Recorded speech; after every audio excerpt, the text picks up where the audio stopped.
Hello, welcome to Edfil learning.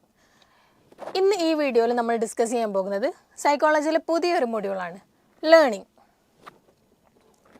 അപ്പം എന്തൊക്കെയാണ് നമ്മൾ ലേണിങ്ങിൽ പഠിക്കാൻ പോകുന്നത്? ഈ ഒരു വീഡിയോയിൽ നമ്മൾ എന്തൊക്കെ ഡിസ്കസ് ചെയ്യാൻ പോകുന്നുണ്ട്? ലേണിംഗ് ഡെഫിനേഷൻ ആൻഡ് കൺസെപ്റ്റ്, ലേണിങ്ങിൻ്റെ ഡെഫിനേഷനും ലേണിങ്ങിൻ്റെ കൺസെപ്റ്റും, അതുപോലെ nature of learning, characteristics of learning and principles of learning. ഇത്രയാണ് നമ്മൾ ഈ ഒരു വീഡിയോയിൽ പ്രധാനമായിട്ടും ഡിസ്കസ് ചെയ്യാൻ പോകുന്നത്. അപ്പോൾ ലേണിംഗ് ഡെഫിനേഷൻ ആൻഡ് കൺസെപ്റ്റ്. എന്താണ് ലേണിംഗ് അല്ലെങ്കിൽ എന്താണ് പഠനം? നമുക്കറിയാലേ, നമ്മൾ സ്കൂളിലും കോളേജിലൊക്കെ പോകുന്നത് പഠിക്കാൻ വേണ്ടിയിട്ടാണ്. നമ്മൾ അവിടെ പോയിട്ട് പുസ്തകത്തിലുള്ളത് പഠിച്ചിട്ട് എക്സാം എഴുതുകയൊക്കെ ചെയ്യും. പക്ഷേ അത് മാത്രമാണോ ലേണിംഗ്, അല്ലെങ്കിൽ അത് മാത്രമാണോ പഠനം? ഒരു ചെറിയ കുട്ടി നടക്കാൻ പഠിക്കുന്നത്, മുട്ടിലെഴയാൻ പഠിക്കുന്നത്, അതിനെ നമ്മൾ ലേണിംഗ് എന്നല്ല പറയാം. അല്ലെങ്കിൽ വലിയൊരാൾ ഡ്രൈവിംഗ് പഠിക്കാൻ പോകുന്നത്, നിങ്ങൾ രാവിലെ ഒരു ദിവസം ഇത്ര മണിക്ക് എണീക്കുന്നത്, ദിവസം ആ ഒരു സമയത്ത് എണീക്കാൻ പഠിക്കുന്നത്, അതിനെയൊക്കെ നമ്മൾ ലേണിംഗ് തന്നെയല്ല പറയാം, പഠനം തന്നെയല്ല പറയാം. അപ്പോൾ ആക്ച്വലി എന്താണ് ലേണിംഗ്? ഡെഫിനേഷൻ വൈസ് നോക്കുകയാണെങ്കിൽ learning is generally defined as relatively permanent changes in behaviour, skills, knowledge or attitudes resulting from psychological or social experiences. അഥവാ a relatively permanent change in behaviour. നമ്മളെ ബിഹേവിയറിലോ എന്തെങ്കിലും കഴിവുകളിലോ നമ്മുടെ അറിവിലോ ആറ്റിറ്റ്യൂഡിലോ ഒക്കെ ഉണ്ടാകുന്ന റിലേറ്റീവ്ലി പെർമനൻറ്റ് ചേഞ്ച്, മാറ്റമില്ലാത്തൊരു ചേഞ്ച് സംഭവിക്കുന്നതിനെയാണ് ലേണിംഗ് എന്ന് പറയുന്നത്. നമ്മുടെ എന്തെങ്കിലും ഒരു പെരുമാറ്റത്തിലോ നമ്മളെ കഴിവുകളിലോ നമ്മുടെ നോളജിലോ ആറ്റിറ്റ്യൂഡിലൊക്കെ വരുന്ന പെർമനൻ്റ് ആയിട്ടുള്ള ചേഞ്ചസിനെയാണ് നമ്മൾ സൈക്കോളജിക്കൽ ലേണിംഗ് എന്ന് പറയുന്നത്. അതെങ്ങനെയാണ് സംഭവിക്കുന്നത്? Resulting from psychological or social experiences. സൈക്കോളജിക്കലായോ അല്ലെങ്കിൽ സോഷ്യലായിട്ടോ ഒരാൾക്ക് ഉണ്ടാവുന്ന അനുഭവങ്ങളിൽ നിന്നും എക്സ്പീരിയൻസിൽ നിന്നുമാണ് ആ ഒരു ചേഞ്ച് സംഭവിക്കുന്നത്. അതിനെയാണ് നമ്മൾ ജനറലി ലേണിംഗ് എന്ന് പറയുന്നത്. ഇനി കുറച്ച് ഫേമസ് ആയിട്ടുള്ള സൈക്കോളജിസ്റ്റുകൾ ലേണിങ്ങിനെ എങ്ങനെയാണ് ഡിഫൈൻ ചെയ്തിട്ടുള്ളത് നമുക്ക് നോക്കാം. According to Henry P Smith, അദ്ദേഹം എന്താണ് ലേണിങ്ങിനെ കുറിച്ച് പറഞ്ഞിട്ടുള്ളത്? Learning is the acquisition of new behaviour or strengthening or weakening of old behaviour.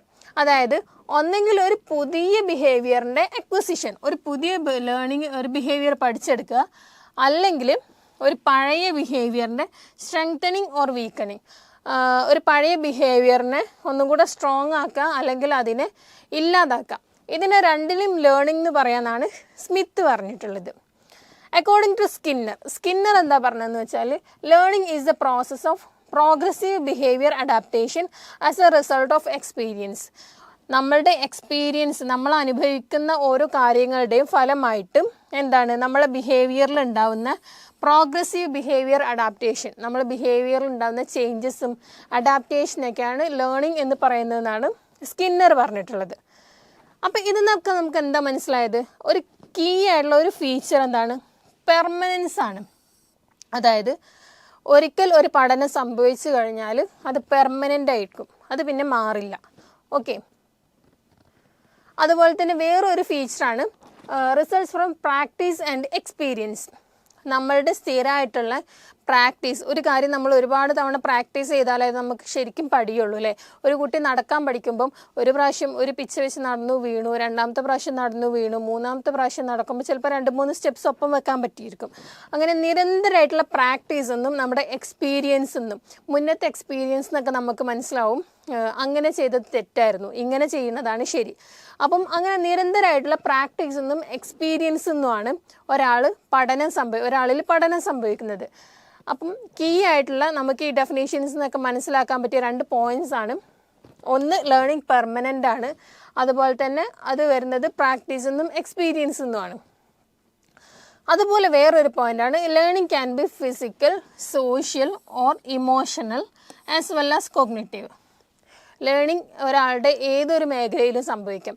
ഫിസിക്കലായിട്ടുള്ള അയാളുടെ എന്തെങ്കിലും ആക്ടിവിറ്റിയിൽ, സൈക്കിൾ ഓടിക്കാൻ പഠിക്കുന്നതോ നടക്കാൻ പഠിക്കുന്നതോ, സോഷ്യലായിട്ട് ഒരു സൊസൈറ്റിയിൽ ഒരു പുതിയ ബിഹേവിയർ പഠിക്കുന്നതോ, ഇന്ന ബിഹേവിയർ തെറ്റാണ് ഇന്ന ബിഹേവിയറാണ് ശരി അങ്ങനെ പഠിക്കുന്നതാവാം. ഇമോഷണലായിട്ട് എന്തെങ്കിലും പഠിക്കുന്നതാവാം. അതുപോലെ തന്നെ തിങ്ക് ചെയ്യാൻ, പ്രോബ്ലം സോൾവിങ്, മെമ്മറി, അങ്ങനത്തെ സംഭവങ്ങളൊക്കെ പഠിക്കുന്നതാവും. അപ്പം ഏതൊരു മേഖലയിലും ലേണിംഗ് സംഭവിക്കുന്നുണ്ട്. ലേണിങ്ങിൽ എന്താണ് ഉൾപ്പെടാത്തതെന്ന് ചോദിച്ചാൽ, എന്തെങ്കിലും അസുഖത്തിൻ്റെ ഭാഗമായിട്ട് ഒരു മനുഷ്യൻ്റെ ശരീരത്തിലോ മനസ്സിലോ വരുന്ന ചേഞ്ചസ്, അതുപോലെ തന്നെ ക്ഷീണത്തിൻ്റെ ഭാഗമായിട്ട് ചില സമയത്ത് നമുക്ക് ക്ഷീണം കാരണം നമ്മൾ സാധാരണ ചെയ്യുന്ന ബിഹേവിയേഴ്സ് ചെയ്യാൻ പറ്റാതാവും. അത് കാരണം വരുന്നത് നമ്മൾ പക്വത കാരണം സംഭവിച്ചു പോകുന്ന നമ്മുടെ ജീവിതത്തിലുണ്ടാകുന്ന സ്വാഭാവികമായിട്ടുള്ള മാറ്റങ്ങൾ, അതുപോലെ തന്നെ ഇൻടോക്സിക്കൻ എന്ന് പറഞ്ഞാൽ എന്തെങ്കിലും ഡ്രഗ്സ് യൂസ് ചെയ്തിട്ട് ഒരു മനുഷ്യൻ ചെയ്യുന്ന പ്രവർത്തികൾ, ഇതൊന്നും ലേണിങ്ങിൽ പെടില്ല.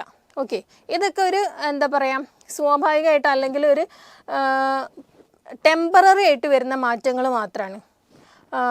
അസുഖം കാരണമാണെങ്കിലും ഫാറ്റീഗ് ആണെങ്കിലും അല്ലെങ്കിൽ ഇൻടോക്സിക്കൻ്റ് ഒക്കെ യൂസ് ചെയ്തിട്ടുള്ള ബിഹേവിയേഴ്സ് എന്ന് പറഞ്ഞാൽ അതൊരു പെർമനൻ്റ് അല്ല, അത് കുറച്ച് നേരത്തേക്ക് മാത്രം കാണുന്ന ഒരു ബിഹേവിയർ ആയിരിക്കും. അതുകൊണ്ട് തന്നെ ഇതൊന്നും ലേണിങ്ങിൽ പെടില്ല. അപ്പം അതാണ് നമ്മൾ ഡെഫിനേഷൻ ആൻഡ് കൺസെപ്റ്റ് ഓഫ് ലേണിങ്ങിൽ പറഞ്ഞത്. ഇനി നാച്ചർ ഓഫ് ലേണിംഗ്, ഒരു മനുഷ്യൻ്റെ പഠനത്തിൻ്റെ അല്ലെങ്കിൽ അയാളുടെ ലേണിങ്ങിൻ്റെ ഒരു നാച്ചർ എന്താണെന്ന് നോക്കാം. ഫസ്റ്റത്തെ ഒരു പോയിൻ്റാണ് learning is adaptation or adjustment. Adaptation or adjustment, എന്തിനോടാണ് ആ മനുഷ്യൻ അഡ്ജസ്റ്റ് ചെയ്യുന്നത് അല്ലെങ്കിൽ എന്തിനോടാണ് അയാൾ അഡാപ്റ്റ് ചെയ്യുന്നത്? To ever changing conditions in the environment.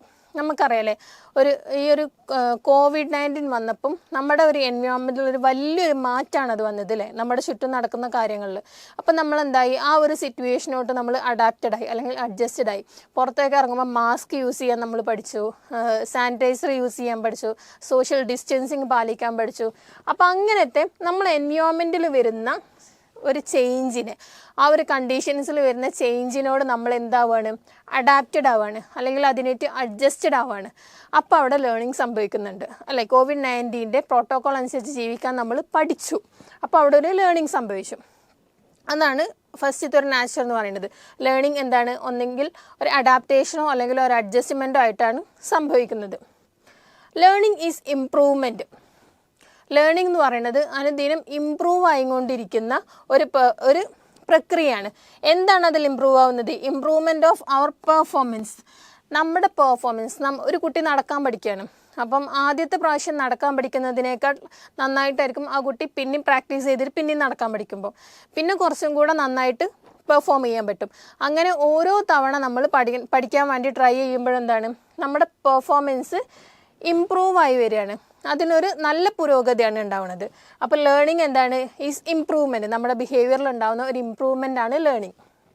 മൂന്നാമത്തെ ഒരു പോയിൻ്റാണ് ലേണിംഗ് ഈസ് ഓർഗനൈസിങ് എക്സ്പീരിയൻസ്. അതായത് കുറേ നോളേജ് ഇങ്ങനെ നമ്മൾ അറിഞ്ഞു വെക്കുന്നതോ അല്ലെങ്കിൽ ബൈഹാർട്ട് ചെയ്ത് പഠിക്കുന്നതോ മാത്രമല്ല ലേണിംഗ്. നമ്മൾ അറിഞ്ഞിട്ടുള്ള ഇൻഫർമേഷനും നമ്മുടെ എക്സ്പീരിയൻസിനൊക്കെ ഓർഗനൈസ് ചെയ്യാം. ഇപ്പം ഒരാൾ നടക്കാൻ പഠിക്കുകയാണെന്ന്, ഒരു കുട്ടി നടക്കാൻ പഠിക്കുകയാണെങ്കിൽ ആ കുട്ടി ഒരുപാട് പ്രാവശ്യം നടക്കാൻ ട്രൈ ചെയ്തിട്ടുണ്ടാവും. എന്നിട്ട് ആ ഒരു എക്സ്പീരിയൻസിനൊക്കെ ആ കുട്ടി ഓർഗനൈസ് ചെയ്യുക. അതായത് ഇങ്ങനെ നടക്കുമ്പോഴാണ് ഞാൻ വീഴാൻ പോണത്, ഇങ്ങനെയാണ് ഞാൻ കാല് വെക്കേണ്ടത്. ഡ്രൈവിങ് പഠിക്കുന്ന ഒരാളാണെങ്കിൽ എന്താണ്, മുന്നേ ഡ്രൈവ് ചെയ്ത എക്സ്പീരിയൻസ് ഒക്കെ അയാൾ ഓർഗനൈസ് ചെയ്തിട്ട് അതിന്ന് അയാളുടെ തെറ്റും ശരികളും മനസ്സിലാക്കിയിട്ടാണ് പിന്നെ അതിനനുസരിച്ചിട്ട് അയാൾ പ്രവർത്തിക്കുന്നത്. അപ്പോൾ അയാളുടെ എക്സ്പീരിയൻസിന് അയാൾ ഓർഗനൈസ് ചെയ്യും കൂടെ ചെയ്യണം ലേണിംഗ് ചെയ്യുമ്പോൾ. അതാണ് learning is organising experience. Learning brings behavioural changes. നമ്മൾ പറഞ്ഞു അല്ലേ, ഒരു ലേണിംഗ് സംഭവിക്കുമ്പോൾ എന്താണ്, നമ്മൾ ബിഹേവിയറിൽ ചേഞ്ച് ഉണ്ടാവുന്നുണ്ട്. മുട്ടിൽ കഴിയാൻ മാത്രം അറിയുന്ന ഒരു കുട്ടീൻ്റെ ബിഹേവിയറിൽ നടക്കുക എന്നുള്ളൊരു ചേഞ്ച് വരുന്നതിനാണ് ആ കുട്ടി നടക്കാൻ പഠിക്കുക എന്ന് പറയുന്നത്. ഡ്രൈവിംഗ് അറിയാത്ത ഒരാളുടെ ബിഹേവിയറിൽ വരുന്ന ചേഞ്ചാണ് അയാൾ ഡ്രൈവ് ചെയ്യുക എന്ന് പറയുന്നത്. മാസ്ക് യൂസ് ചെയ്യാത്ത ഒരാളുടെ വരുന്ന ബിഹേവിയറൽ ചേഞ്ചാണ് അയാൾ മാസ്ക് യൂസ് ചെയ്യുക. അപ്പം ലേണിംഗ് ബ്രിങ്സ് ബിഹേവിയറൽ ചേഞ്ചസ്. നമ്മുടെ ബിഹേവിയറിൽ ചേഞ്ചസ് കൊണ്ടുവരാൻ ലേണിങ്ങിന് കഴിയും. Learning is active. ലേണിംഗ് എന്ന് പറയുന്നത് ഒരു ആക്റ്റീവ് പ്രോസസ്സാണ്. നമ്മളൊരു ഭാഗത്ത് വെറുതെ ഇരുന്നാലോ ഉറങ്ങിയാലോ ഒന്നും ലേണിംഗ് നടക്കില്ല. അതിനെന്ത് ചെയ്യണം, ആ ലേണർ, ആ പഠിതാവ് ആക്റ്റീവായിട്ട് അതിന് ട്രൈ ചെയ്തുകൊണ്ടിരിക്കണം. ഒരു ലേണിംഗ് ആക്ടിവിറ്റിയിൽ ടീച്ചറേക്കാൾ കൂടുതൽ ആക്റ്റീവ് ആവേണ്ടത് ആരാണ്? ആ ലേണറാണ്, ആ പഠിക്കുന്ന കുട്ടിയാണ്. അപ്പോൾ എന്താണ്, ലേണിംഗ് ഒരു ആക്റ്റീവായിട്ടുള്ള ഒരു പ്രോസസ്സാണ്. അതുപോലെ തന്നെ ലേണിംഗ് ഈസ് ഗോൾ ഡയറക്റ്റഡ്. എന്തെങ്കിലും ഒരു ഗോളിന് വേണ്ടിയിട്ടാണ് നമ്മൾ പഠിക്കുന്നത് അല്ലേ. അപ്പം ഡ്രൈവിംഗ് പഠിക്കുകയാണെങ്കിൽ ഒരു വണ്ടി ഓടിക്കാൻ പഠിക്കണം എന്നുള്ളൊരു ഗോൾ വെച്ചിട്ടാണ് നമ്മൾ പഠിക്കുന്നത്. എക്സാമിന് പഠിക്കുകയാണെങ്കിൽ എക്സാം പാസ്സാവണം, അല്ലെങ്കിൽ ഈ ക്ലാസ് പാസ്സാവണം എന്നൊരു ഗോൾ വെച്ചിട്ടാണ് ആ ഒരു ക്ലാസ്സിൽ കുട്ടി പഠിക്കുന്നത്. അപ്പോൾ എന്തെങ്കിലും ഒരു ഗോൾ ഡയറക്റ്റഡ് ആണ് ലേണിംഗ്. അതിൻ്റെ അടുത്ത പോയിൻ്റാണ് learning is universal and continuous. ലോകത്തിലെ എല്ലാ ജീവജാലങ്ങളും പഠിക്കുന്നുണ്ട്, മനുഷ്യർ മാത്രമല്ല. ഓരോ ജീവജാലങ്ങളും എന്തെങ്കിലും കാര്യമായിട്ട് പഠിച്ചുകൊണ്ടിരിക്കുന്നുണ്ട്. സർവൈവ് ചെയ്യാനും ഭക്ഷണം കഴിക്കാനും ശത്രുക്കളിൽ നിന്ന് രക്ഷപ്പെടാനും ഉറങ്ങാനും നീന്താനും അങ്ങനെ പല കാര്യങ്ങളായിട്ട് എല്ലാ ജീവജാലങ്ങളും പഠിക്കുന്നുണ്ട്. അതുകൊണ്ട് തന്നെ എന്താണ് ലേണിംഗ് ഒരു യൂണിവേഴ്സൽ പ്രോസസ്സാണ്. അതുപോലെ തന്നെ ലേണിംഗ് എന്ന് പറയുന്നത് ഒരു കണ്ടിന്യൂസ് പ്രോസസ്സാണ്. ഒരു കുട്ടി ജനിക്കുന്നത് മുതൽ മരണം വരെ ആ കുട്ടീൻ്റെ ജീവിതത്തിൽ ലേണിംഗ് സംഭവിച്ചുകൊണ്ടിരിക്കുകയാണ്. എന്തെങ്കിലും ചെറുതും വലുതുമായിട്ട് ആ കുട്ടി പഠിച്ചുകൊണ്ടിരിക്കുകയാണ്. അതുകൊണ്ട് തന്നെ ടിൽ ദ ഡെത്ത് വരെ ഒരു മനുഷ്യൻ്റെ ജീവിതത്തിൽ അല്ലെങ്കിൽ ഒരു ജീവിൻ്റെ ജീവിതത്തിൽ ലേണിംഗ് എന്ന് പറയുന്നത് കണ്ടിന്യൂസ് ആണ്. ഓക്കെ, അപ്പോൾ ഇത്രയാണ് ലേണിങ്ങിൻ്റെ നാച്ചർ ഓഫ് ലേണിംഗ് നമുക്ക് പറയാനുള്ളത്. എന്താണ് ലേണിംഗ്? ഒരു അഡ്ജസ്റ്റ്മെൻറ്റ് അല്ലെങ്കിൽ ഒരു അഡാപ്റ്റേഷനാണ് നമ്മുടെ എൻവയോൺമെൻറ്റിനോടുള്ള. ലേണിംഗ് എന്ന് പറഞ്ഞാൽ നമ്മുടെ ബിഹേവിയറിൽ നമ്മുടെ പെർഫോമൻസിൽ ഉണ്ടാകുന്ന ഒരു ഇമ്പ്രൂവ്മെൻ്റ് ആണ്. ലേണിംഗ് എന്ന് പറഞ്ഞാൽ ഓർഗനൈസിങ് എക്സ്പീരിയൻസസ് ആണ്. നമുക്കുണ്ടായ എക്സ്പീരിയൻസിനൊക്കെ ഓർഗനൈസ് ചെയ്യുന്നതിനെയാണ് ലേണിംഗ് എന്ന് പറയുന്നത്. And learning brings behavioural changes. നമ്മുടെ ബിഹേവിയറിൽ ഉണ്ടാകുന്ന ചേഞ്ചസ് ലേണിംഗ് കാരണമാണ് ഉണ്ടാകുന്നത്. Learning is active. ഒരു ആക്റ്റീവ് പ്രോസസ്സാണ് ലേണിംഗ് എന്ന് പറയുന്നത്. അതിന് ആ പഠിതാവ് ശ്രമിക്കുക തന്നെ വേണം. Learning is goal directed. എന്തെങ്കിലും ഒരു ഗോളിന് വേണ്ടിയിട്ടാണ് നമ്മളൊക്കെ പഠിക്കുന്നത്. അതുപോലെ learning is universal and continuous. ഒരു ആഗോള ഒരു പ്രക്രിയയാണ് ലേണിംഗ്. എല്ലാ ജീവജാലങ്ങളും പഠിക്കുന്നുണ്ട്. അതുപോലെ തന്നെ ഒരു കുട്ടി ജനിക്കുന്നത് മുതൽ മരിക്കുന്നത് വരെ ആ കുട്ടീൻ്റെ ജീവിതത്തിൽ ലേണിംഗ് സംഭവിക്കുന്നത് ഒരു കണ്ടിന്യൂസ് പ്രോസസ്സാണ്. ഇതാണ് നാച്ചർ ഓഫ് ലേണിംഗ്. അടുത്തൊരു ടോപ്പിക്കാണ് ക്യാരക്ടറിസ്റ്റിക്സ് ഓഫ് ലേണിംഗ്, അല്ലെങ്കിൽ ലേണിങ്ങിൻ്റെ സ്വഭാവ സവിശേഷതകൾ. W.R. മെക്ലോ എന്ന് പറഞ്ഞിട്ടുള്ള ഒരാൾ കുറച്ച് ലേണിങ്ങിൻ്റെ കുറച്ച് ക്യാരക്ടറിസ്റ്റിക്സ് പ്രപ്പോസ് ചെയ്തിട്ടുണ്ട്. അതിൽ ഫസ്റ്റത്തെയാണ് learning is a continuous modification of behaviour which continues throughout life. അതായത് നമ്മളെ ബിഹേവിയറിൻ്റെ ഒരു കണ്ടിന്യൂസ് ആയിട്ടുള്ളൊരു മോഡിഫിക്കേഷൻ, അതിൻ്റെ ഒരു എന്താ പറയുക മാറ്റം which continues throughout life. നമ്മുടെ ലൈഫിൽ എപ്പോഴും ലൈഫിൻ്റെ ഉടനീളം സംഭവിച്ചുകൊണ്ടിരിക്കുന്ന ഒരു മോഡിഫിക്കേഷൻ ഓഫ് ബിഹേവിയറിനെയാണ് നമ്മൾ ലേണിംഗ് എന്ന് പറയുന്നത്. അടുത്തൊരു പോയിൻ്റാണ് അല്ലെങ്കിൽ അടുത്തൊരു ക്യാരക്ടറിസ്റ്റിക്സ് ആണ് ലേണിംഗ് ഈസ് പെർവാസീവ്. അതായത് ലേണിംഗ് ഒരു മനുഷ്യൻ്റെ ഒരു ഏരിയയിൽ മാത്രമല്ല, it reaches into all the aspect of human life. ഒരു മനുഷ്യൻ്റെ എല്ലാ ആസ്പെക്റ്റും, അയാളുടെ ശാരീരികമാവട്ടെ മാനസികമാവട്ടെ എല്ലാ ആസ്പെക്റ്റിലും സംഭവിക്കുന്ന ഒരു പ്രക്രിയയാണ് ലേണിംഗ്. അതുകൊണ്ട് തന്നെ ലേണിംഗ് എന്ന് പറഞ്ഞാൽ ഒരു മനുഷ്യൻ്റെ പരന്ന് കിടക്കുന്ന, അത് ഒരു ഭാഗത്ത് മാത്രം ഒതുങ്ങി കൂടുന്നതല്ല, ഒരു മനുഷ്യൻ്റെ ലൈഫിൽ പരന്ന് കിടക്കുന്ന ഒരു സംഭവമാണ് ഇപ്പോൾ ലേണിംഗ് എന്ന് പറയുന്നത്. മൂന്നാമത്തെ ഒരു ക്യാരക്ടറിസ്റ്റിക്സ് ആണ് learning involves the whole person socially emotionally and intellectually. നമ്മൾ പറഞ്ഞു ഒരു മനുഷ്യൻ്റെ സാമൂഹികമായിട്ടും ഇമോഷണലി ആൻഡ് ഇൻ്റലക്ച്വലി, അയാളുടെ ബുദ്ധിപരമായിട്ടും ഇമോഷണലായിട്ടും സോഷ്യലുമായിട്ടൊക്കെ ഉള്ള എല്ലാ മേഖലകളിലും ലേണിംഗ് സംഭവിക്കുന്നുണ്ട്. ജസ്റ്റ് ശരീരത്തിലുള്ള മാറ്റങ്ങൾ മാത്രമല്ല, അല്ലെങ്കിൽ ബിഹേവിയറിൽ പുറത്ത് കാണുന്ന ബിഹേവിയറിൽ മാത്രമല്ല, ഒരാൾ സോഷ്യലായിട്ട് എങ്ങനെ ബിഹേവ് ചെയ്യണം, അതുപോലെ തന്നെ ഇമോഷണലായിട്ട് എങ്ങനെ ഇമോഷണൽ കൺട്രോളിങ് നടത്തണം, അല്ലെങ്കിൽ ഏതൊക്കെ ഇമോഷൻസ് ഏതൊക്കെ സമയത്ത് പ്രകടിപ്പിക്കണം, ഇൻ്റലക്ച്വലായിട്ട് അങ്ങനത്തെ മേഖലകളിലൊക്കെ ലേണിംഗ് സംഭവിക്കുന്നുണ്ട്. നാലാമത്തെയാണ് learning is often a change in the organisation of behaviour. ഇതൊക്കെ നമ്മൾ പറഞ്ഞതാണ്. നമ്മുടെ ബിഹേവിയറിൻ്റെ ഒരു ഓർഗനൈസേഷൻ ലേണിങ്ങിൽ ഇൻക്ലൂഡഡ് ആണ് അല്ലേ. ഏതൊക്കെ ബിഹേവിയർ ഏതൊക്കെ സമയത്ത് പ്രകടിപ്പിക്കണം, അല്ലെങ്കിൽ ഏത് ബിഹേവിയറാണ് നല്ലത്, ഏത് ബിഹേവിയറാണ് ആദ്യം കാണിക്കേണ്ടത്, അങ്ങനെയുള്ള നമ്മുടെ ബിഹേവിയറിൻ്റെ ഒരു കറക്റ്റ് ഓർഗനൈസിങ്ങും കൂടെയാണ് ലേണിങ്ങിൽ സംഭവിക്കുന്നത്. Learning is development. ഒരു മനുഷ്യൻ്റെ ഡെവലപ്മെൻറ്റ്, അയാളുടെ വികസനത്തെ വളർച്ച ആണ് ലേണിംഗ് എന്ന് പറയുന്നത്. ആറാമത്തെയാണ് learning is responsive to incentives. Incentives എന്ന് പറഞ്ഞാൽ ഒരു മനുഷ്യന് കിട്ടുന്ന പ്രോത്സാഹനം, അല്ലെങ്കിൽ അയാൾക്ക് കിട്ടുന്ന മറുപടികൾ, റെസ്പോൺസസ് എന്നൊക്കെ പറയും.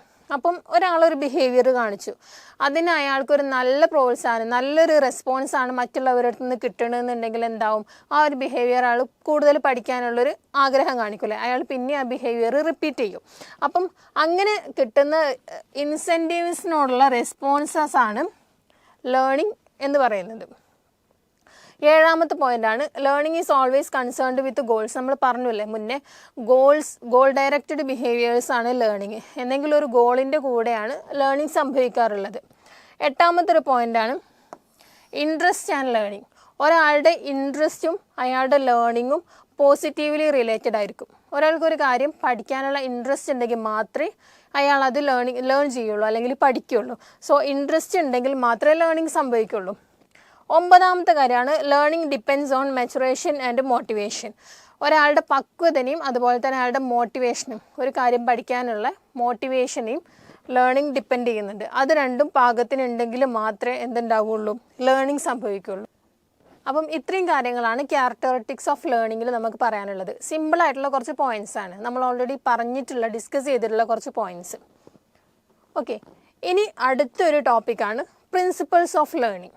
ഒരു ലേണിംഗ് എങ്ങനെയാണ് സംഭവിക്കുന്നത്, അല്ലെങ്കിൽ എങ്ങനെ സംഭവിക്കുമ്പോഴാണ് ലേണിംഗ് കുറച്ചും കൂടെ എഫക്റ്റീവ് ആവുന്നത് എന്നൊക്കെ ഡിസ്കസ് ചെയ്യുന്ന ഒരു പ്രധാനപ്പെട്ട 7 പ്രിൻസിപ്പിൾസ് നമ്മൾ ഇവിടെ പറയാൻ പോകുന്നുണ്ട്. അതിൽ ഫസ്റ്റത്തെ പ്രിൻസിപ്പിളാണ് principle of readiness. Principle of readiness പറയുന്നത് എന്താണെന്ന് വെച്ചാൽ a person must be willing to learn. അതായത് ഒരാൾ എന്തെങ്കിലും പഠിക്കണം എന്നുണ്ടെങ്കിൽ ആ പേഴ്സൺ വില്ലിങ് ആവണം, അയാൾ റെഡി ആണെങ്കിൽ മാത്രമേ ആ ഒരു കാര്യം അയാൾ പഠിക്കുള്ളൂ എന്നാണ് പ്രിൻസിപ്പിൾ ഓഫ് ലേണിംഗ് പറയുന്നത്. ആൻഡ് ടീച്ചേഴ്സ് ടാസ്ക്, അപ്പോൾ അവിടെ ടീച്ചേഴ്സിൻ്റെ ഒരു റോൾ എന്താണെന്ന് വെച്ചാൽ അയാൾ പഠിക്കാൻ ആഗ്രഹിക്കുന്ന ആ ഒരു കാര്യത്തിനെ പഠിപ്പിക്കാൻ ടീച്ചേഴ്സ് മോട്ടിവേറ്റ് ചെയ്യുക, ആ ഒരു ലേണറിനെ മോട്ടിവേറ്റ് ചെയ്യുക. അതുപോലെ തന്നെ ആ ഒരു സബ്ജക്റ്റിനെ ഇൻട്രസ്റ്റിംഗ് ആക്കി കൊടുക്കുക. ഇത് നല്ല ഇൻട്രസ്റ്റ് ഉള്ളൊരു ടോപ്പിക്കാണ് പഠിക്കാൻ എന്ന് പറഞ്ഞുകൊണ്ട് ആ ഒരു സബ്ജക്റ്റിനെ ഇൻട്രസ്റ്റിംഗ് ആക്കിയിട്ട് ആ ഒരു ലേണറിനെ മോട്ടിവേറ്റ് ചെയ്യുക എന്നുള്ളതാണ് ടീച്ചേഴ്സിൻ്റെ ഒരു ഡ്യൂട്ടി അവിടെ. അപ്പം പ്രിൻസിപ്പിൾ ഓഫ് റെഡിനെസ് പറയണത് എന്താണെന്ന് വെച്ചാൽ ഒരു പേഴ്സൺ എന്തെങ്കിലും ഒരു കാര്യം പഠിക്കണം എന്നുണ്ടെങ്കിൽ അയാൾ റെഡി ആവണം, അയാൾ മെൻ്റലി വില്ലിങ് ആണെങ്കിൽ മാത്രമേ അയാൾ ആ ഒരു കാര്യം പഠിക്കുള്ളൂ എന്നാണ് പ്രിൻസിപ്പിൾ ഓഫ് റെഡിനെസ് പറയുന്നത്. രണ്ടാമത്തെ പ്രിൻസിപ്പിളാണ് പ്രിൻസിപ്പിൾ ഓഫ് എക്സസൈസ്. ഇത് നമ്മൾ പറഞ്ഞൊരു കാര്യം തന്നെയാണ്. റിപ്പീറ്റേഷൻ ആൻഡ് റെഗുലർ പ്രാക്ടീസ് വഴി ഒരു ലേണിംഗ്, നമ്മൾ എന്തെങ്കിലും ഒരു കാര്യം പഠിച്ചാൽ അത് സ്ട്രെങ്തേൺഡ് ആവുന്നത്, അതിന് കൂടുതൽ ശക്തി ആർജിച്ച് വരുന്നത് എപ്പോഴാണ്, നമ്മളത് പിന്നെയും റിപ്പീറ്റ് ചെയ്യുമ്പോൾ അല്ലെങ്കിൽ റെഗുലറായിട്ട് പ്രാക്ടീസ് ചെയ്യുമ്പോൾ. ഫോർ എക്സാമ്പിൾ നമ്മൾ ക്ലാസ്സിലൊരു കാര്യം പഠിക്കുകയാണ്, അത് നമ്മൾ അന്ന് വീട്ടിൽ പോയിട്ട് ഒന്നും കൂടെ വായിച്ചു, പിറ്റേ ദിവസത്തേക്ക് അത് മറന്നു പോകും, പിറ്റേ ദിവസം നമ്മളത് വായിച്ചു, അങ്ങനെ ആഴ്ചക്ക് റിപ്പീറ്റ് ചെയ്തു, പിന്നെ മാസത്തിൽ റിവിഷൻ ചെയ്തു.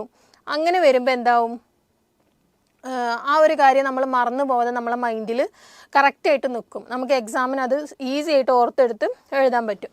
അങ്ങനെ നമ്മൾ വീണ്ടും റിപ്പീറ്റ് ചെയ്യുമ്പോൾ എന്തെങ്കിലും ഒരു ബിഹേവിയർ, നമ്മൾ സൈക്കിൾ ഓടിക്കാൻ പഠിക്കുകയാണ്, അത് ഒരു പ്രാവശ്യം ഓടിച്ചു, രണ്ടാമത്തെ പ്രാവശ്യം ഓടിച്ചു, പിന്നെയും നമ്മൾ പ്രാക്ടീസ് ചെയ്യുന്നതിനനുസരിച്ചിട്ട് ആ ഒരു പഠിച്ച കാര്യം നമ്മുടെ ഭയങ്കര സ്ട്രെങ്തേൺഡ് ആയിട്ട് നമുക്ക് ഓർത്തെടുക്കാൻ പറ്റും, അല്ലെങ്കിൽ വീണ്ടും ചെയ്യാൻ പറ്റും. അങ്ങനെ റിപ്പീറ്റേഷനും റെഗുലർ ആയിട്ടുള്ള പ്രാക്ടീസും വഴി എന്താണ് നമ്മൾ ലേൺ ചെയ്തത് നമുക്ക് സ്ട്രെങ്തേൺ ചെയ്യാൻ പറ്റുന്നതാണ് പ്രിൻസിപ്പിൾ ഓഫ് എക്സസൈസ് പറയുന്നത്. ഇനി മൂന്നാമത്തെ ഒരു പ്രിൻസിപ്പിളാണ് പ്രിൻസിപ്പിൾ ഓഫ് എഫക്റ്റ്. എന്താണ് പ്രിൻസിപ്പിൾ ഓഫ് എഫക്റ്റ് പറയുന്നത് എന്തെന്ന് വെച്ചാൽ learning is strengthened when followed by a pleasant experience. നമ്മളൊരു ബിഹേവിയർ ലേൺ ചെയ്തു, അത് മറ്റുള്ളവരുടെ മുന്നിൽ കാണിച്ചു കൊടുക്കുമ്പം അതിലൊരു പ്ലസൻറ്റ് എക്സ്പീരിയൻസ് ആണ് റെസ്പോൺസ് ആയിട്ട് കിട്ടുന്നതെന്നുണ്ടെങ്കിൽ ആ ഒരു ബിഹേവിയർ സ്ട്രെങ്തൻ ചെയ്യും. നമ്മൾ കുഞ്ഞു കുട്ടി നടക്കാൻ പഠിച്ചു, അപ്പോൾ ആ കുട്ടി അതിൻ്റെ പാരൻസിൻ്റെ മുന്നിൽ പിച്ച വെച്ച് നടന്ന് കാണിച്ചു കൊടുക്കുകയാണ്. അപ്പോൾ പാരൻസ് എന്ത് ചെയ്യും, മോട്ടിവേറ്റ് ചെയ്യും, ആ കുട്ടീനെ അഭിനന്ദിക്കും. അപ്പോൾ ആ ഒരു ബിഹേവിയർ ആ കുട്ടി വീണ്ടും കാണിക്കാനുള്ളൊരു ടെൻഡൻസി കാണിക്കും. ആ ഒരു ബിഹേവിയർ എന്താവും, സ്ട്രെങ്തൻ ചെയ്യും. പ്ലസൻറ്റ് എക്സ്പീരിയൻസ് ഉണ്ടെങ്കിൽ ആ ഒരു ബിഹേവിയർ ആ ഒരു ലേൺ ചെയ്ത കാര്യം സ്ട്രെങ്തേൺ ചെയ്യും. അതുപോലെ തന്നെ ഒരു നെഗറ്റീവ് ഫീലിങ്സ് ആണ് ആ ഒരു ബിഹേവിയറിന് കിട്ടുന്നത്. അതായത് ഒരു കുട്ടി മറ്റൊരു കുട്ടീനെ സ്കൂളിൽ പോയിട്ട് അടിച്ചു, അല്ലെങ്കിൽ എന്തെങ്കിലും ഒരു വികൃതി കാട്ടി, അത് ടീച്ചേഴ്സ് കണ്ടു, ടീച്ചേഴ്സ് പാരൻസിൻ്റെ അടുത്ത് പറഞ്ഞു. അപ്പോൾ എന്താക്കും, ആ കുട്ടിക്ക് ചീത്ത കേൾക്കും, അല്ലെങ്കിൽ വഴക്ക് കേൾക്കും, എന്തിനാ അങ്ങനെ ചെയ്തെന്ന് ചോദിക്കും, ആരും പ്രോത്സാഹിപ്പിക്കില്ല. ഒരു നെഗറ്റീവ് റെസ്പോൺസാണ് ആ കുട്ടിക്ക് കിട്ടിയത്. അപ്പോൾ ആ കുട്ടിക്ക് വിഷമാവും. പിന്നെ ആ കുട്ടിയെ ആ ഒരു സ്വഭാവം റിപ്പീറ്റ് ചെയ്യാനുള്ള ടെൻഡൻസി കാണിക്കുമോ, ഇല്ല. അപ്പോൾ ആ ഒരു ബിഹേവിയർ എന്തായി, അവിടെ വീക്കെൻഡായി. അപ്പം നെഗറ്റീവ് റെസ്പോൺസ് കിട്ടുമ്പം നമ്മൾ ലേൺ ചെയ്തൊരു കാര്യം വീക്കെൻഡ് പിന്നെ അത് ചെയ്യാതിരിക്കാനുള്ളൊരു ടെൻഡൻസി വരികയും പോസിറ്റീവായിട്ടുള്ളൊരു റെസ്പോൺസാണ് കിട്ടുന്നത് എന്ന് വെച്ചാൽ ആ ഒരു ബിഹേവിയർ സ്ട്രെങ്തൻ ചെയ്യുന്ന ആ ഒരു ആ ഒരു പ്രിൻസിപ്പിളെയാണ് നമ്മൾ പ്രിൻസിപ്പിൾ ഓഫ് എഫക്റ്റ് എന്ന് പറയുന്നത്. അതായത് ഒരു ബിഹേവിയർ നമ്മൾ ചെയ്യുമ്പം അത് മറ്റുള്ളവരിൽ ഉണ്ടാകുന്ന ഒരു എഫക്റ്റിനനുസരിച്ചിട്ടിരിക്കും നമ്മൾ ആ ഒരു ബിഹേവിയർ വീണ്ടും ചെയ്യണോ, അത് പഠിക്കണോ, അല്ലെങ്കിൽ അത് ഒഴിവാക്കണോ എന്നുള്ളത് തീരുമാനിക്കുന്നതെന്നാണ് പ്രിൻസിപ്പിൾ ഓഫ് എഫക്റ്റ് പറയുന്നത്. അടുത്തതാണ് principle of primacy. Principle of primacy പറയുന്നത് എന്താണെന്ന് വെച്ചാൽ, ഫസ്റ്റായിട്ട് പഠിക്കുന്ന കാര്യങ്ങൾ കുറച്ച് സ്ട്രോങ് ആയിട്ട് നമ്മളെ മൈൻഡിൽ കിടക്കും. നമ്മളൊരു ലിസ്റ്റ് ഓഫ് കാര്യങ്ങൾ പഠിക്കുകയാണ്, ഒരു ലിസ്റ്റിൽ കുറേ വേർഡ്സ് നമ്മൾ പഠിക്കുകയാണെന്ന് വയ്ക്കുക. അല്ലെങ്കിൽ പോട്ടെ, നമ്മൾ 1ാം ക്ലാസ്സിൽ പഠിക്കുന്ന കാര്യങ്ങൾ, ആദ്യമായിട്ട് പഠിക്കുന്ന കാര്യങ്ങൾ എന്താണ്, ഒരു സ്ട്രോങ് ഫൗണ്ടേഷൻ നമ്മുടെ മൈൻഡിൽ ഉണ്ടാക്കും അല്ലേ. 1ാം ക്ലാസ്സിൽ പഠിച്ച ചില വേർഡ്സ് അധികം നമുക്ക് ഇപ്പോഴും ഓർമ്മ ഉണ്ടാവും. മാത്സ് ഒക്കെ പഠിക്കുമ്പോൾ അതിൻ്റെ ബേസിക് നമ്മൾ ആദ്യം പഠിക്കുമ്പം അതൊരു സ്ട്രോങ് ആയിട്ട് നമ്മളെ മനസ്സിൽ കിടക്കും. അതാണ് പ്രൈമസി, പ്രിൻസിപ്പിൾ ഓഫ് പ്രൈമസി പറയുന്നത്. പ്രൈമറി ആയിട്ട് നമ്മൾ ആദ്യമായിട്ട് പഠിക്കുന്ന കാര്യങ്ങൾ കുറച്ചും കൂടെ സ്ട്രോങ് ആയിട്ട് നമ്മളെ മൈൻഡിൽ നിൽക്കും. അടുത്തതാണ് പ്രിൻസിപ്പിൾ ഓഫ് ഇൻറ്റൻസിറ്റി. പേര് പോലെ തന്നെ കുറച്ചും കൂടെ ഇൻറ്റൻസ് ആയിട്ട് പഠിക്കുന്ന കാര്യങ്ങൾ എന്താക്കും, കുറച്ചും കൂടെ ലോങ്ങർ ടൈമിൽ സ്ട്രോങ് ആയിട്ട് നമ്മളെ മൈൻഡിൽ നിൽക്കാനുള്ള സാധ്യത ഉണ്ട് അല്ലേ. വെറുതെ അലസായിട്ട് അല്ലെങ്കിൽ വെറുതെ ഒരു പഠനം പഠിക്കുന്നതും ഭയങ്കര കാര്യമായിട്ടിരുന്ന് നല്ലോണം വർക്ക് ചെയ്തിട്ട് പഠിക്കുന്നതും തമ്മിൽ ഡിഫറൻസ് ഉണ്ട് അല്ലേ. അപ്പോൾ അങ്ങനെ കുറച്ചും കൂടി ഇൻറ്റൻസ് ആയിട്ട് കുറച്ചും കൂടെ സ്ട്രോങ് ആയിട്ട് പഠിക്കുന്ന കാര്യങ്ങൾ, വെറുതെ പഠിക്കുന്ന കാര്യങ്ങളൊക്കെ കൂടുതൽ നമ്മളെ മൈൻഡിൽ നിൽക്കുകയും ചെയ്യും. അത് കുറച്ചും കൂടെ സ്ട്രോങ് ആയിട്ട് ലേണിംഗ് സംഭവിക്കുകയും ചെയ്യും. അതിനാണ് നമ്മൾ പ്രിൻസിപ്പിൾ ഓഫ് ഇൻറ്റൻസിറ്റി എന്ന് പറയുന്നത്. ഇൻറ്റൻസ് ആയിട്ട് പഠിക്കുന്ന കാര്യങ്ങൾ കൂടുതൽ സമയം ഓർമ്മയിൽ നിൽക്കും. അടുത്തൊരു പ്രിൻസിപ്പിളാണ് principle of recency. Principle of പ്രൈമസിൻ്റെ ബാക്കി തന്നെയാണിത്. അതായത് റീസെൻ്റ് ആയിട്ടുള്ള പഠിച്ചിട്ടുള്ള കാര്യങ്ങളും നമുക്ക് പെട്ടെന്ന് ഓർമ്മിച്ചെടുക്കാൻ പറ്റും. പണ്ട് പഠിച്ച കാര്യങ്ങളേക്കാൾ കൂടുതൽ നമുക്ക് ഓർമ്മിച്ചെടുക്കാൻ പറ്റുന്നത് കുറച്ച് തൊട്ട് മുന്നേ പഠിച്ച കാര്യങ്ങളായിരിക്കും അല്ലേ. ഇപ്പം ഇന്നലെ പഠിച്ചതിനേക്കാൾ നമുക്ക് ഈസി ആയിട്ട് ഓർമ്മിച്ചെടുക്കാൻ പറ്റുന്നത് ഇന്ന് പഠിച്ച കാര്യങ്ങളായിരിക്കും. ഇതിപ്പോൾ നമ്മളൊരു ലിസ്റ്റ് ഓഫ് തിങ്സ് നമ്മൾ ബൈ ഹാർട്ട് പഠിക്കുകയാണ്. ഒരു ലിസ്റ്റിൽ, ഒരു പേപ്പറിൽ കുറേ വേർഡ്സ് എഴുതിയിട്ടുണ്ട്. ആ വേർഡ്സൊക്കെ നമ്മൾ ബൈ ഹാർട്ട് പഠിച്ചു. എന്നിട്ട് നമ്മളോട് അതൊരു 5 മിനിറ്റ് കഴിഞ്ഞിട്ട് ഓർത്തെടുക്കാൻ പറഞ്ഞാൽ നമുക്ക് ഏറ്റവും കൂടുതൽ ഓർത്തെടുക്കാൻ പറ്റുന്നത് ആ ലിസ്റ്റിലുള്ള ഫസ്റ്റത്തെ വേർഡ്സും ലാസ്റ്റത്തെ വേർഡ്സ് ആയിരിക്കും. ഇതിനെയാണ് നമ്മൾ principle of primacy and principle of recency എന്ന് പറയുന്നത്. പ്രൈമസി നമ്മൾ നേരത്തെ പറഞ്ഞു, ആദ്യം പഠിച്ച കാര്യങ്ങൾ നമുക്ക് കൂടുതൽ മൈൻഡിൽ സ്ട്രോങ് ആയിട്ട് കിടക്കുന്നു. അതുപോലെ തന്നെ റീസൻസി പറഞ്ഞു, ലാസ്റ്റ് പഠിച്ച കാര്യങ്ങളും നമുക്ക് ഈസി ആയിട്ട് ഓർത്തെടുക്കാൻ പറ്റുന്നു. അപ്പം നടുവിലുള്ളതിനേക്കാൾ കൂടുതൽ ആദ്യവും അവസാനവും പഠിച്ച കാര്യങ്ങൾ നമുക്ക് കുറച്ചും കൂടി ഈസി ആയിട്ട് ഓർത്തെടുക്കാൻ പറ്റും. അതിനാണ് principle of primacy and principle of recency എന്ന് പറയുന്നത്. അടുത്തൊരു പ്രിൻസിപ്പിളാണ് പ്രിൻസിപ്പിൾ ഓഫ് ഫ്രീഡം. അതായത് ഒരാളെ തല്ലിപ്പഠിപ്പിക്കുന്നതും അയാൾ സ്വന്തം ഇഷ്ടത്തിന് പഠിക്കുന്നതും വ്യത്യാസമുണ്ട് അല്ലേ. അപ്പം ഒരാൾ അയാളുടെ ഇഷ്ടത്തിന് പഠിക്കുന്നതാണെന്നുണ്ടെങ്കിൽ, അയാളുടെ സ്വന്തം ഇഷ്ടത്തിന് ഒരു കാര്യം പഠിക്കുകയാണെന്നുണ്ടെങ്കിൽ അത് അയാൾക്ക് കൂടുതൽ നന്നായിട്ട് പഠിക്കാനും കൂടുതൽ നന്നായിട്ട് റിമെമ്പർ ചെയ്യാനുള്ള ഒരു സാധ്യത ഉണ്ട്. മറ്റുള്ളവരുടെ ഒരു നിർബന്ധത്തിന് വേണ്ടിയിട്ട് ഇഷ്ടമില്ലാതെ പഠിക്കുന്നതിനേക്കാൾ കൂടുതൽ അയാളുടെ ഇഷ്ടത്തിനനുസരിച്ചിട്ട് താല്പര്യത്തിനനുസരിച്ച് പഠിക്കുന്ന കാര്യങ്ങൾ കൂടുതൽ നന്നായിട്ട് പഠിക്കാനുള്ള ഒരു സാധ്യത ഉണ്ട്. അതിനെയാണ് പ്രിൻസിപ്പിൾ ഓഫ് ഫ്രീഡം എന്ന് പറയുന്നത്. അപ്പം ഇത്രയാണ് ലേണിങ്ങിൻ്റെ പ്രിൻസിപ്പിൾസ്. പ്രധാനപ്പെട്ട 7 പ്രിൻസിപ്പിൾസ് നമ്മൾ ഏതൊക്കെ പറഞ്ഞു. പ്രിൻസിപ്പിൾ ഓഫ് റെഡിനെസ് പറഞ്ഞു, ഒരാൾ റെഡി ആണെങ്കിൽ മാത്രമേ അയാൾക്ക് പഠിപ്പിച്ചു കൊടുക്കാൻ അല്ലെങ്കിൽ അയാൾ പഠിക്കാൻ പറ്റുള്ളൂ. പ്രിൻസിപ്പിൾ ഓഫ് എക്സസൈസ് പറഞ്ഞു, എന്താണ്, ഒരു കാര്യം നമ്മൾ പഠിച്ചത് കൂടുതൽ എക്സസൈസ്, കൂടുതൽ പ്രാക്ടീസ് ചെയ്യുന്നതിനനുസരിച്ചിട്ട് ആ ഒരു ബിഹേവിയർ, ആ ഒരു ലേണിംഗ് സ്ട്രെങ്തൻ ചെയ്യും. പ്രിൻസിപ്പിൾ ഓഫ് എഫക്റ്റ് പറഞ്ഞു. പിന്നെ ഒരു ബിഹേവിയറിന് അല്ലെങ്കിൽ ലേൺ ചെയ്ത ഒരു കാര്യത്തിന് മറ്റുള്ളവരുടെ അടുത്ത് നിന്ന് ഒരു പോസിറ്റീവ് റെസ്പോൺസ് ആണോ അല്ലെങ്കിൽ ഒരു നെഗറ്റീവ് റെസ്പോൺസ് ആണോ കിട്ടുന്നതിനനുസരിച്ചിരിക്കും ആ ഒരു ലേണിംഗ് കൂടുതൽ സ്ട്രെങ്തൻ ചെയ്യുന്നതും വീക്കൻ ചെയ്യുന്നതും. പ്രിൻസിപ്പിൾ ഓഫ് പ്രൈമസി പറഞ്ഞു, ആദ്യമായിട്ട് പഠിച്ചിട്ടുള്ള കാര്യങ്ങൾ കുറച്ചും കൂടെ സ്ട്രോങ് ആയിട്ട് മെമ്മറിയിൽ കിടക്കും.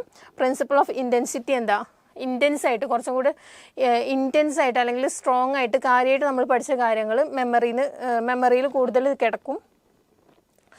Principle of recency principle of പ്രൈമസിൻ്റെ കൂടെ ചേർത്ത് പറയാൻ പറ്റിയതാണ്. നമ്മൾ റീസെൻ്റായിട്ട് ഏറ്റവും പുതിയതായിട്ടുള്ള പഠിച്ചിട്ടുള്ള കാര്യങ്ങളും നമുക്ക് പെട്ടെന്ന് ഓർത്തെടുക്കാൻ പറ്റും. അതിൻ്റെ ഫൈനലായിട്ട് പ്രിൻസിപ്പിൾ ഓഫ് ഫ്രീഡം, മറ്റുള്ളവരുടെ നിർബന്ധത്തിന് വഴങ്ങിയിട്ടല്ലാതെ സ്വന്തം ഇഷ്ടത്തിന് പഠിക്കുന്ന കാര്യങ്ങൾ കൂടുതൽ നന്നായി പഠിക്കാനും കൂടുതൽ നന്നായിട്ട് ഓർമ്മിച്ചെടുക്കാനും പറ്റും. അപ്പം ഇത്രയും കാര്യങ്ങളാണ് നമ്മൾ ഈ ഒരു വീഡിയോയിൽ ഡിസ്കസ് ചെയ്തിട്ടുള്ളത്. എന്തൊക്കെയാണ് നമുക്കൊന്നും കൂടെ നോക്കാം. ലേണിങ്ങിൻ്റെ ഡെഫിനീഷൻ ആൻഡ് കൺസെപ്റ്റ്. എന്താണ് ലേണിങ്ങിൻ്റെ ഡെഫിനീഷൻ? നമ്മൾ പറഞ്ഞല്ലോ, A permanent change in behaviour as A result of experience അല്ലെങ്കിൽ പ്രാക്ടീസിൻ്റെയും എക്സ്പീരിയൻസിൻ്റെയും ഫലമായിട്ട് നമ്മുടെ ഒരു ബിഹേവിയറിൽ ഉണ്ടാവുന്ന ഒരു പെർമനൻറ്റ് ചേഞ്ച്, അല്ലെങ്കിൽ നമ്മുടെ സ്കില്ലിലോ ആറ്റിറ്റ്യൂഡിലോ ഒക്കെ ഉണ്ടാകുന്ന ഒരു പെർമനൻറ്റ് ചേഞ്ചിനെയാണ് ലേണിംഗ് എന്ന് പറയുന്നത്. 2-3 ഡെഫിനേഷൻസ് നമ്മൾ ഡിസ്കസ് ചെയ്തു അല്ലേ. എന്തൊക്കെയാണ് ലേണിങ്ങിൻ്റെ കീ ഫീച്ചേഴ്സ് എന്നൊക്കെ പറഞ്ഞു. നാച്ചർ ഓഫ് ലേണിംഗ് പറഞ്ഞല്ലോ, കുറച്ച് പോയിന്റ്സ്. ലേണിംഗ് എങ്ങനെയാണ് എന്നുള്ളതൊക്കെ നമ്മൾ ഡിസ്കസ് ചെയ്തു. ക്യാരക്ടറിസ്റ്റിക്സ് പറഞ്ഞു, 9 ക്യാരക്ടറിസ്റ്റിക്സ് നമ്മൾ പറഞ്ഞു. ആൻഡ് ഫൈനലായിട്ട് principles of learning, 7 principles of ലേണിംഗും നമ്മൾ പറഞ്ഞു. അപ്പം ഇത്രയേ ഉള്ളൂ നമുക്ക് ഈ ഒരു വീഡിയോയിൽ ഡിസ്കസ് ചെയ്യാനുള്ളത്. Thank you.